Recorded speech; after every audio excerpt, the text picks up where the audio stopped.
Welcome to, as the Case Western Reserve University inaugural Sports Entrepreneurship Conference continues. It's been a great day. Seeing some old friends and meeting some new friends as well. We're thrilled to have Jimmy and Gabe on today's panel, and it's going to be moderated by Jenna Ruccolo, who is are you a senior? I am a senior. Also on the women's soccer team. To get Gabe and Jimmy, you guys aren't in Cleveland. The women's soccer team is kicking butt. They have another game, undefeated? Correct. Undefeated. And after the last panel on name, image, likeness, I'm not sure, like whatever we could have bought in on Jenna's NIL at before today's session, it's like the price is going to go way up. So Jenna, it's great to have you moderating today. For those that are on Zoom and that want to ask questions in the panel, I will be sort of checking the Zoom chat and just put a question in there or raise your hand. If you're watching on LinkedIn Live, just put a question in the comment. I'll also be monitoring that. And then to our group here at ThinkBox, who look forward to your questions as well. So with that, Jimmy and Gabe, thank you for joining, and I'll turn it over to Jenna.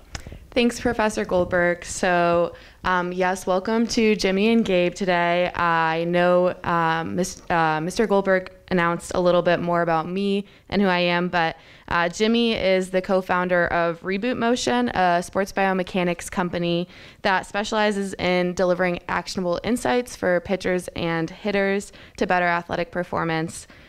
Gabe works as the co-founder and president of Demand Analytics, which is a leading platform for demand-based decision-making for a live event organization. So they're joining me today to talk about leveraging data in sports performance and ticket pricing and sales forecasting. So that was a brief introduction. They probably have a lot more to offer than just that. So if Gabe and Jimmy could start just by sharing a little more of their career journey into what they're currently doing and kind of their background, that would be great. Go for it, Gabe. Thanks for the introduction, Jenna, and happy to be here. To give a little bit of context around my journey as well as Demand Analytics, for me, it began in a lot of ways in Cleveland with Mark Shapiro. So if any folks heard him speak earlier, they may have heard a little bit about the organization he looks to create and, the opportunities people had at a young age within there. And so I was very fortunate to be there to help found the strategy and analytics team within the organization, which looks to address business problems across the business side of the organization, which can touch on many different departments. For me, being quantitatively oriented, and this was about a decade ago, when a lot more teams are starting to dynamically price their tickets. So tickets for each game and different areas of the ballpark would be priced differently based on demand. And so this was one of three topics that I was fortunate to really dive deep on. The Indians had worked with a third-party vendor and had tried out working with a lot of them. We ended up building our own model to address some of the challenges we saw from the third parties provided. And again, that's really a testament to the organization Mark created and the opportunities I had there. Two other related projects I had worked on were sales forecasting. As you mentioned, Jenna, trying to predict ticket sales at granular levels of detail for different audiences.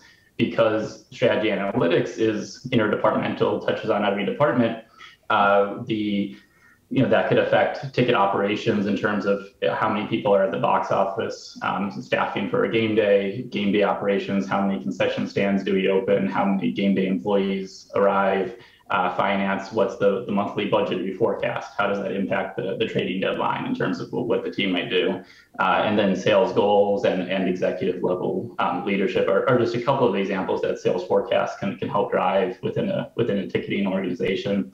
And then the last application was marketing mix modeling, the impact of advertising and promotions.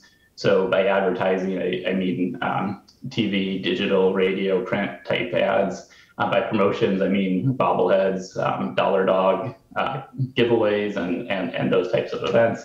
What are those impact on ticket sales? And all three of these problems, pricing, sales forecasting, and marketing, I kind of realized are in essence about consumer demand. And in order to do one of those well, you kind of have to do the others to a certain extent. So happy to talk more about that if folks are interested. But for me, I was exceptionally fortunate to have the opportunity to work on these problems in Cleveland. In 2016, the Dodgers said, "Hey, can we apply these problems you're working on to a different market?" Within MLB, to some extent, different ends of the spectrum between Los Angeles and Cleveland in terms of stadium size, in terms of secondary market dynamics and unique situations there. Can we build it in a way that could work for us? But Dodgers ownership also had a venture group, and the ambitious mission was to build it in a way that could work beyond just the Dodgers. So we're really fortunate to be pursuing that now. We formally, Demand Analytics, the company, formally spun out from the Dodgers a year ago with my co-founder who's been with me on this journey. We're very fortunate to be pushing that forward. We just hired our 6th employee. We're working with 6 MLB and NFL teams right now. We have our hands full. We're kind of at an interesting stage where, if you may have looked at our website, we're not fully public yet. The product's still evolving, but we're looking to work with teams who are thoughtful and can help push us forward. So hopefully that gives a brief sense of where we are. Awesome. Jimmy, do you want to go ahead? Sure, yeah. Thanks, Gabe. Gabe and I actually know each other from the Dodgers. We're good friends. My journey went through the Dodgers as well. So just briefly about my background. A little different path than Gabe's. It was kind of a meandering journey, I guess. Not meandering, that's not the right way to put it. Jagged, I don't know. Because I started out as an undergrad working on mechanical engineering. I thought I was going to work on airplanes. So I had an internship at GE Aviation, helping to build airplane engines. Decided that wasn't for me, so then I decided to get a PhD in biomechanics. I didn't know sports biomechanics could be a thing at the time, so I was studying prosthetic hands. I was working on building prosthetic hands for people who lose their hand at the wrist, and I was studying the forearm muscles. And in studying the forearm muscles, I discovered the connection between the forearm muscles and protecting the elbow when you pitch. And that's when the light bulb moment went off for me. I was like, oh, I love sports. I love mechanics. I love biomechanics. This is how I can connect it all into studying the biomechanics of pitching injuries and the muscles at the elbow. So a couple years into my PhD, I gave a committee meeting where I gave the first 45 minutes discussing prosthetic hands. The last 15 minutes, I gave an aside on pitching biomechanics. And my committee was like, Jimmy, the last 15 minutes were way better than the first 45. But then they said, we'll let you switch your PhD to studying pitching biomechanics, but you'll probably have a really hard time getting a job doing it. I was like, well, you know what? I'm going to give it a shot anyway. So in finishing up my PhD, it was kind of difficult to figure out what I was going to do next. I had thought about starting a company at that time, but I wasn't really sure where to go from there.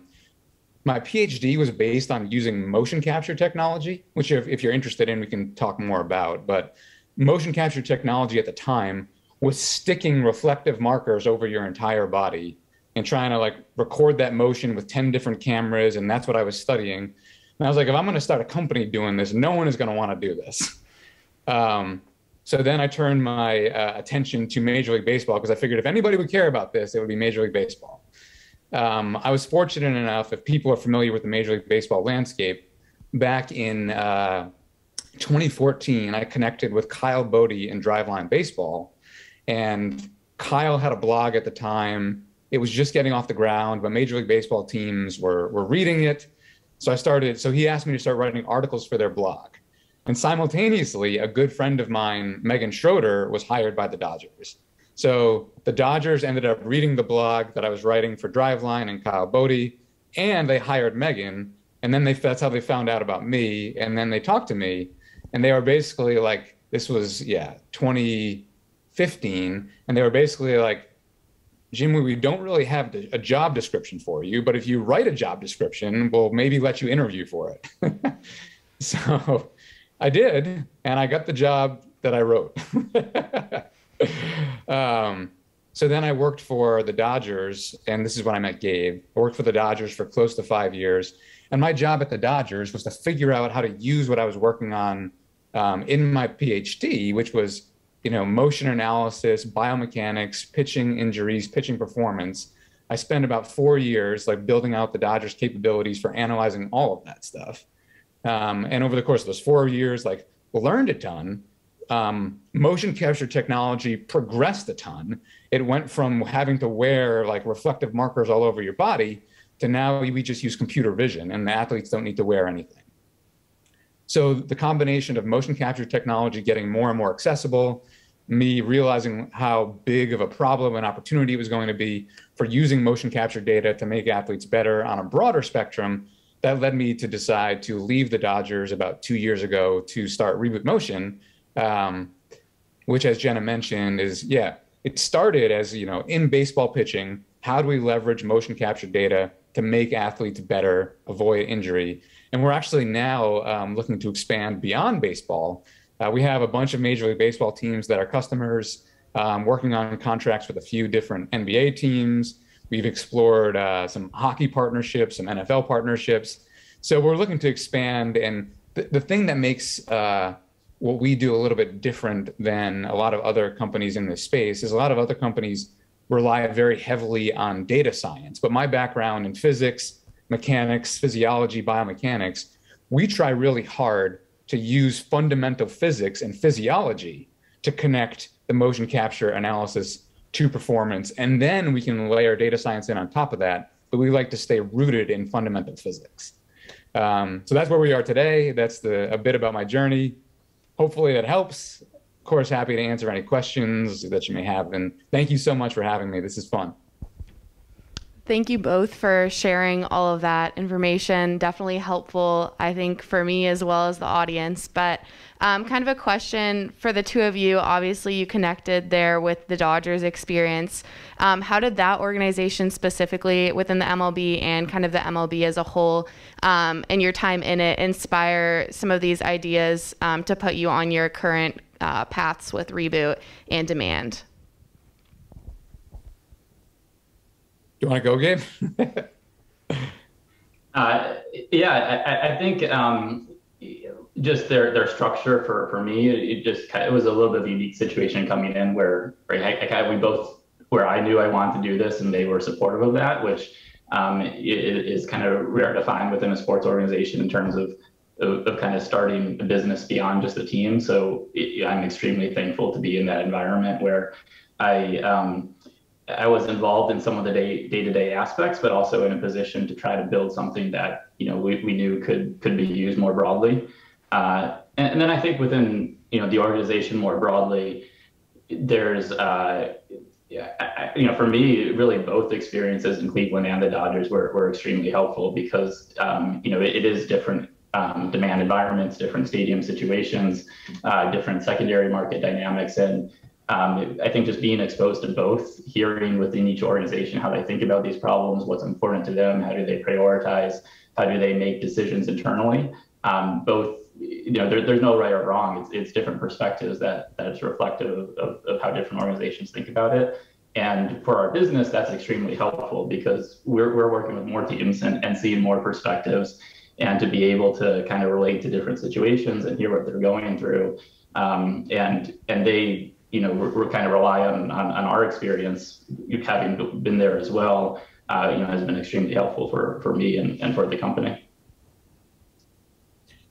Yeah, and the Dodgers, it was just as Gabe mentioned, it was similar on the baseball side as it was, or to how it was on the business side, where when I got to the Dodgers, I was very fortunate. They gave me and my colleagues, my friend Megan, like a lot of access and a lot of freedom to learn and explore and resources. I mean, that was one of the reasons I chose to go to the Dodgers because, through my experience of writing those blogs for Driveline, and I was on Twitter and I had some research papers published, I ended up talking to a few different MLB teams about possibly working for them, but the Dodgers just, they were building out such an incredible R&D team. Doug Fearing was leading the team. Like I said, my friend Megan was there.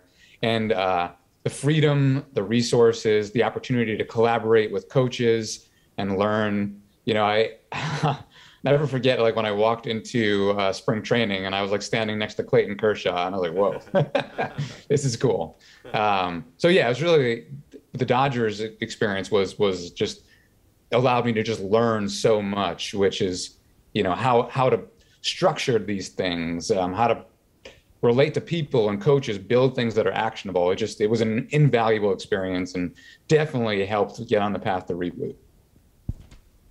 Awesome. Thanks, guys. I know Jimmy earlier mentioned that Reboot is kind of moving in the direction of expanding towards other sports and their technology. And I'm kind of wondering, Gabe, is that something similar that Demand is looking to do? Are you guys focusing on a product that's uniquely for baseball, or is that kind of a direction you see yourself heading in as well? Yeah, it's a good question. We've built everything to really apply to any situation that has events and a venue. So, you know, we analyze the demand of a given event, whether that's a sporting event, whether it could be concerts, it could be a theater, and then within the venue, where are the best seats, and how do you quantify how much is one seat better than another? And then what are those implications for pricing and sales forecasting and marketing? And ultimately, how does the consumer make a decision on what to buy or what not to buy? And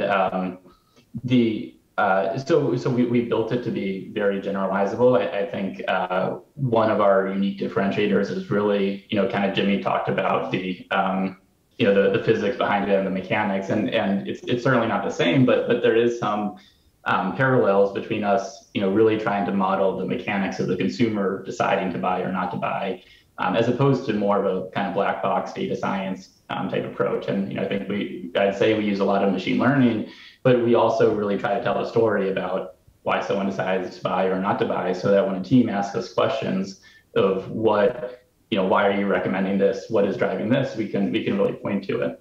And so part of the reason I say all that is because in terms of the teams we're currently working with, these are relatively larger, mature organizations. So it's the Dodgers, it's the Red Sox, it's larger teams that have you know, well funded and organized analytics departments who are really engaging with us as we're developing the product and giving feedback and helping to evolve the product with us. So, you know, I think the kind of short answer is we see opportunity in a lot of places. At this point in time, we've really gotten strong feedback and engagement from, you know, the relatively mature analytics spectrum of teams, and building in a way so that in the future, hopefully, we can, you know, expand more broadly. Yeah, and just to piggyback on what Gabe said, by being able to tell the story, I mean, that is just, I mean, yeah, it's interesting. You know, Gabe and I, our companies are tackling like different problems, but, you know, it's still being able to tell the why story is so important for getting buy-in. You know, like whenever, even at the Dodgers, when I was like exploring outside technology and it was a black box where you put a bunch of stuff in and then it spits out the answer, and it's a weird answer, you're like, I don't trust that answer. But if you're able to trace it back and say why, then you get so much more buy-in. And I know this panel is supposed to be about like leveraging data for performance and you know, and how do we apply that stuff? I think being able to tell the story of why is so important. Awesome. Thank you for that insight, guys. We have a question from a very special member in the audience. Oh, very special, very special. Thank you. So you guys are our first sort of startup founders on today's panel, and I wanted to see if you could give insights on the fundraising journey. I mean, Gabe, you mentioned you spun out of the Dodgers, and Jimmy, I don't know where you are on your capital raising journey. To me, it's interesting, you know, one wouldn't have thought of kind of sports related startups as necessarily being a venture backable or angel backable area, but clearly both of your businesses are going after sizable and growing markets. So I'm sort of curious if you can share some insights, either specifically on the fundraising journey or even sort of generally, if you're not sort of publicly talking about it at this point, kind of how are you thinking about raising outside capital? I'm sensing from your backgrounds that this is sort of a new area for you, sort of the, you know, leading a startup and raising capital, but I was hoping you could share some insights about the fundraising journey. If you want to go first this time, Jimmy? Sure. Yeah, so definitely, this is a new thing for me, running a company. I have an awesome co-founder. His name is Evan Demchick. He was getting his MBA from Kellogg when I was getting at Northwestern, when I was getting my PhD from Northwestern. So we became good friends, and he really helps me a ton on the business side. I do love this stuff in entrepreneurship. So I feel like I've kind of semi gotten an MBA just by listening to however many podcasts I've listened to over the last 10 years on startups and entrepreneurship and all this stuff. So I've learned a lot about it. And actually, we haven't raised any money, and we are completely bootstrapped. And Evan and I spent a long time discussing the pros and cons. So, as Michael mentioned, the total addressable market is just growing because of the ease of access to motion capture data. Like I mentioned, when I was doing my PhD in 2013, you had to stick 50 reflective markers on your body, and you had to go to a special lab to get this data. But now, Apple has a library where you can just record this data on your iPhone. So the market, the accessibility to the types of analyses that we're building is growing. So we've had people, ask us about, are we interested in taking capital? Our philosophy on the whole thing is, number one, I mean, thankfully, due to my background and the uniqueness of that, we have a valuable product off the bat. So we've been able to be cash flow positive basically from day one based on, the revenue we're getting from our MLB customers. So, I mean, I know not everybody has this luxury, but, thankfully we had that luxury with that people were willing to pay enough to make us cash flow positive. So our philosophy on the whole thing has been, if we see the opportunity for accelerating and capturing the $1 billion market that, whatever it could be, that's when we'll go raise money. But at this point, we're trying to grow slowly and find our product market fit first before raising money. Because also, part of this is, and I think Gabe can probably relate to the sentiment a little bit, but this is my life's work. This is my baby. And I would be happy running this company for the rest of my life. I don't necessarily need an exit to be happy. So that's also what I've weighed here is giving up the control that you have to give up when you start taking in a lot of outside capital. So if you can't tell, I've thought about this a lot. I've dwelled on it a lot, gone back and forth on a lot of different things. I mean, the truth is if we felt we were building a product that was easy to duplicate, right? If we were building another, I don't know, cat video app or something like that, where we got to capture the market as fast as we can, then we would raise, $10 million so we can grow our user base before anybody else can grab them.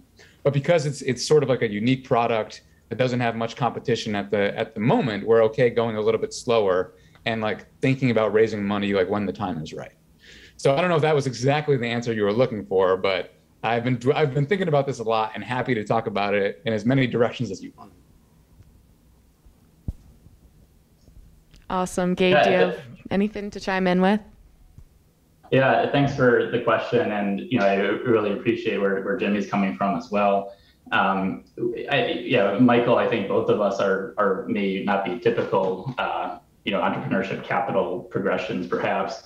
But for us, I don't want to be too specific about certain things, but what I will say is that, because we originated from the Dodgers and we spun out, it's a little bit of a different circumstance than if it was kind of completely, beginning on our own.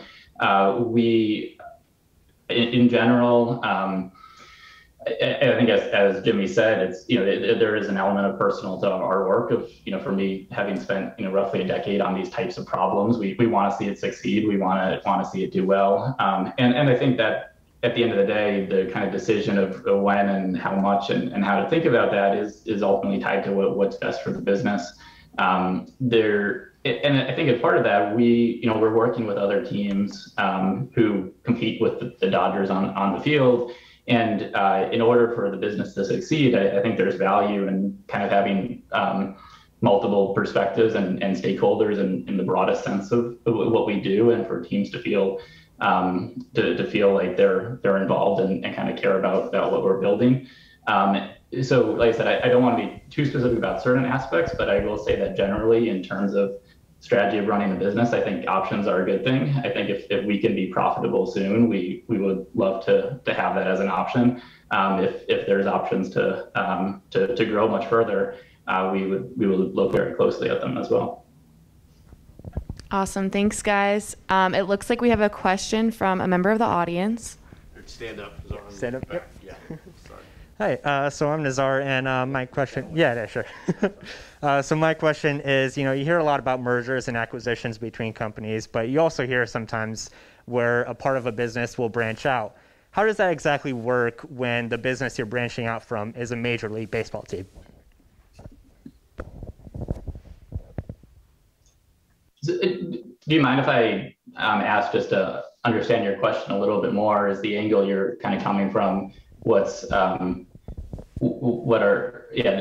you're willing to expand a little bit on that in terms of what aspect of branching out you're asking most about? I'm just kind of wondering, like the differences between, branching out from a typical corporate kind of enterprise versus branching out from, the Dodgers. Kind of how does that work from a business standpoint? Yeah, it's a good question. I don't know if I haven't gone through the first path, so I don't have that reference from the same perspective. I think what may be unique about our situation to an extent is this was we kind of planned to do this. So having heard from other organizations that maybe something kind of organically fell out from a project, and they realized that more could be there. From the beginning, we had our own AWS instance. We kind of set up infrastructure and processes to be thoughtful about how to build this more. So I think some of those logistics and kind of the mental attitude of trying to build this for that purpose, we were in a fortunate position to be in, if that helps. But I'm sure there may be other considerations that I'm not as aware of as well.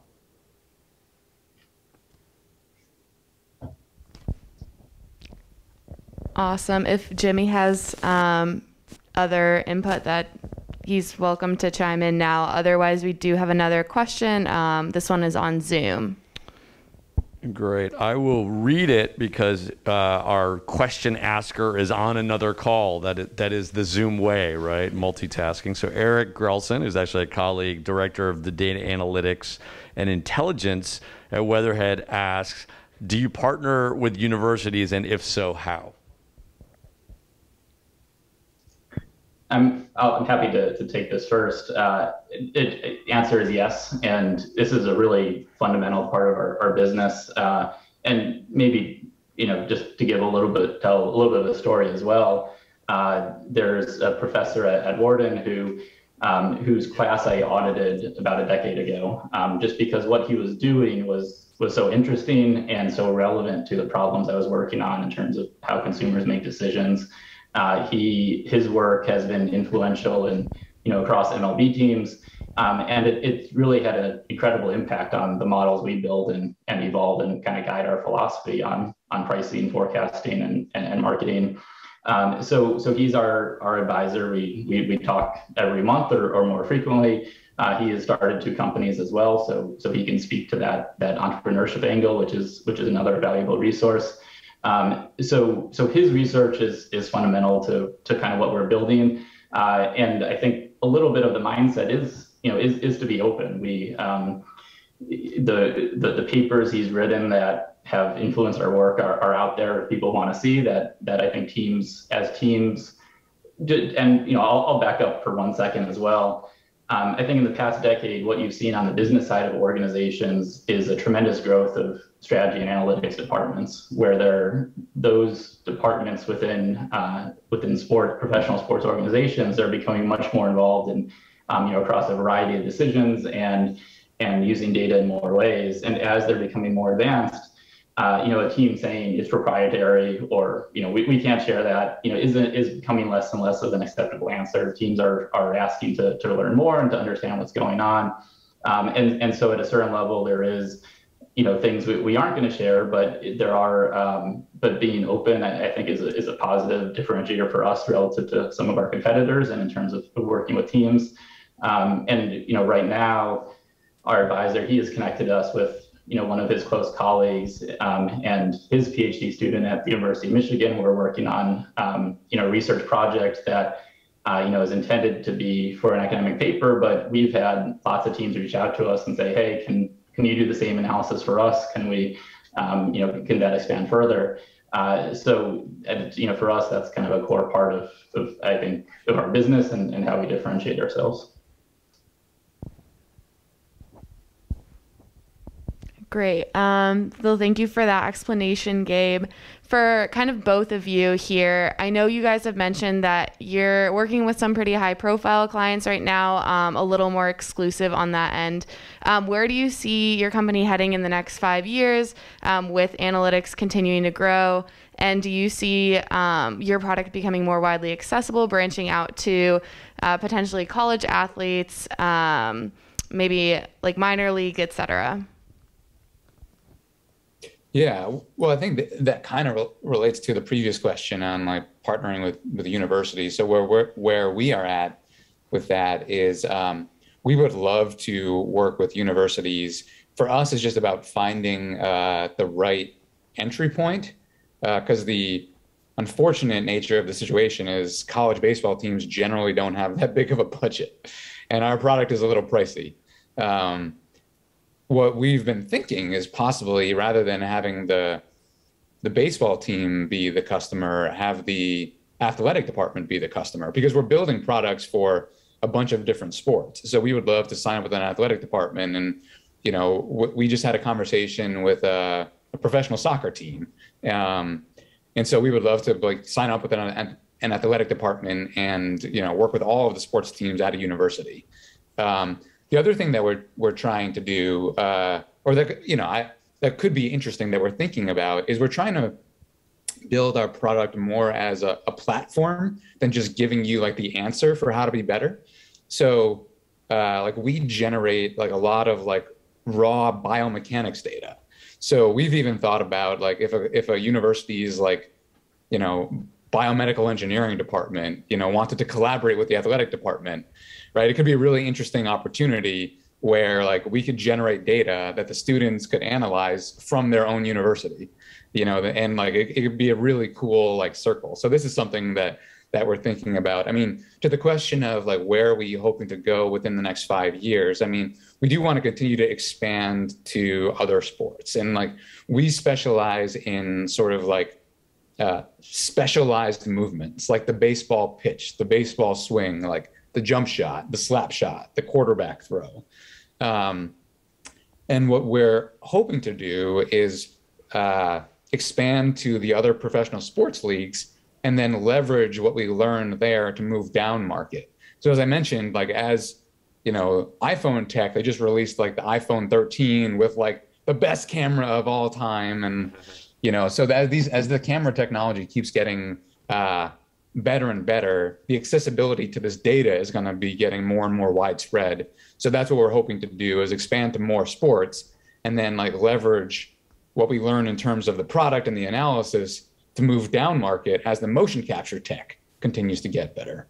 So we're kind of taking, I guess, I don't know if you could call it like a top-down approach to like growing our company and our market, which is like the elite teams, the elite pro sports leagues, and then as the tech matures, move down to like the consumer level. Great, thank you. Gabe, did you have anything else for that question? Just a little bit of additional context and to kind of build off of Jimmy's perspective, we're definitely a top-down approach. I think our when we think about expansion, as I mentioned, the teams we've worked with may be relatively more mature on the data side and certain integrations. Where we'd love to get to is a point where, out of the box, we have something that's really, really good. But the more resources and engagement a team has, the better they can make it, to make it unique to their specific circumstance, and to customize it further if there's something out of the box that we don't have already. So, yeah, I mean, if you don't mind, kind of one example I'll share that I think is also core to how we think about our application is one kind of game that the Dodgers had a number of years ago which was Vin Scully's last game. So there's a retirement ceremony, there's a giveaway, and the question is trying to understand demand for that game based on historical data, where in the data set that could show up as a bobblehead giveaway, the same as any number of bobblehead giveaways. But of course, for people in LA, they recognize that this is a very unique game, and there's demand that's higher than you would otherwise expect from a Tuesday in August against the Giants and what have you, and all these other variables. And so, kind of once you identify that, hey, there is some domain knowledge within the team that's not necessarily there within other data, the question is, isn't like who's right or wrong, it's really how to integrate it, or because you have this information, how do you apply it elsewhere? And so what we do can take this high level understanding that demand's different and apply it to really granular sales forecasts and price recommendations and marketing impacts that you may not necessarily do at a higher level. And so when we work with teams, we want to make it as accurate as we can out of the box, but we want to have these levers available, as well if it needs to be customized further, or there's other data sources or impacts that we want to consider. Awesome. Thank you, guys. We have another audience question, so I'll turn it over. So this will be good. Someone named Joel Gershenfeld has a question.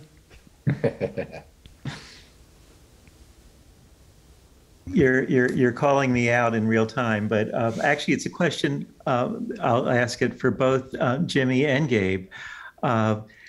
Both of your organizations do work that only is successful if it can be integrated to the client's organizational structure and operations. And so I'm wondering if you could talk about how you develop an offering that then has to become integrated to how the client goes about its business.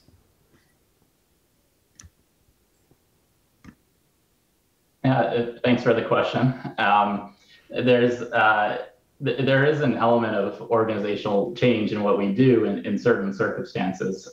For some, I think when you kind of take the question of pricing and ticketing, it touches almost every department within an organization. And so when what we're offering is more data, more analysis, but also hopefully a process that will involve multiple departments together, will involve multiple decision makers. It can be a change from potentially a more siloed approach an organization has before.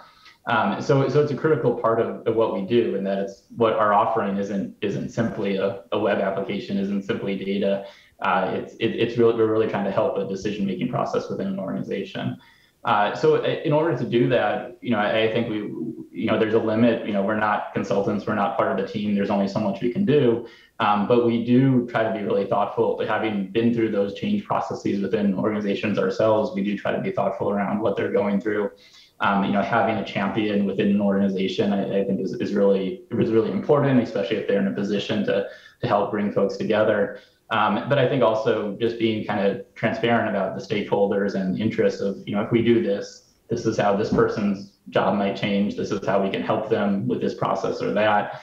And I think trying to be, map it out and be transparent is something that has been important for us. Yeah, that's a great, very insightful question. I'm not surprised. And yeah, that is something that we think about a lot. And probably a lot of what I'm going to say is similar to what Gabe said. I think there's a couple things. Is like we try to do things that help make it easy for organizations to like integrate what we're doing into their daily routine. Like we send a, simple, like a daily email, which is like, here's a summary of like what happened yesterday. And, but then to Gabe's point, like we also try to encourage an organization to have like an internal champion. This, the person who is responsible for, distributing our insights or making sure that the insights that we're generating get distributed within the organization. And then the third thing that we kind of do is we have like a pretty hardcore like onboarding experience where, when I was getting my PhD, I thought about being a professor, and I kind of do that now. Like I generally do an onboarding series with like the coaches and the stakeholders in the team that we partner with, where like, because what we do is a bit different than what they're used to, for sure. So we do a lot of education, and I spend a lot of time with the coaches and the people in the organization to make sure they understand. I mean, but on the other side of that, we're continuing to try to work hard. Like I think awesome product design can also like help to this end. So we're also working with a really good designer to continue to make the analyses and the reports that we generate more and more actionable, more and more easy to read. So there's a lot of things that we're working on, but this is a great question and something that we think about a lot. Great, thank you guys. So we're coming close to time, so I'll wrap up kind of with one final question. For the two of you, it seems like it wasn't even a matter of if, but more of a matter of when you guys were going to break out and kind of start your own companies.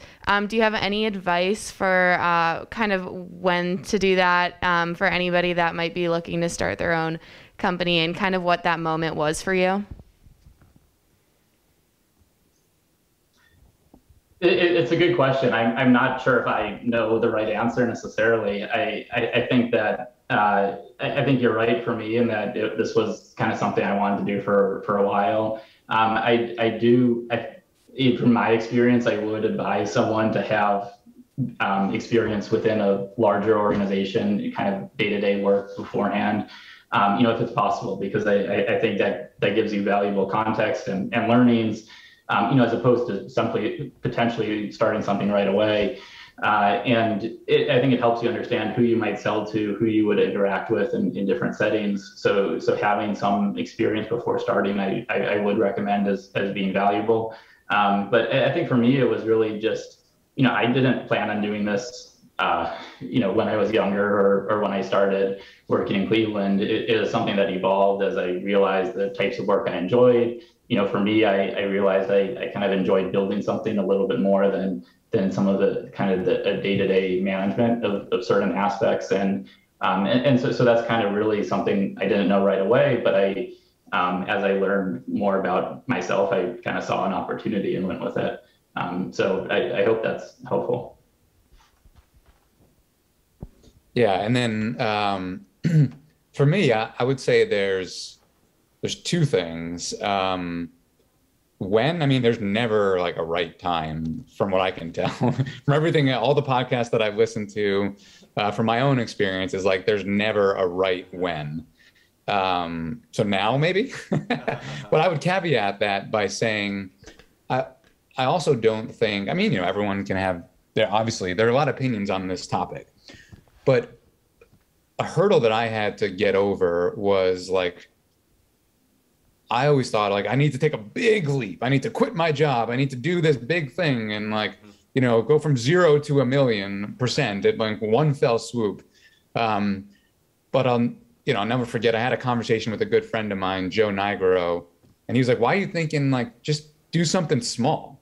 So I was like, "Well, because at the time I only knew how to analyze baseball pitchers.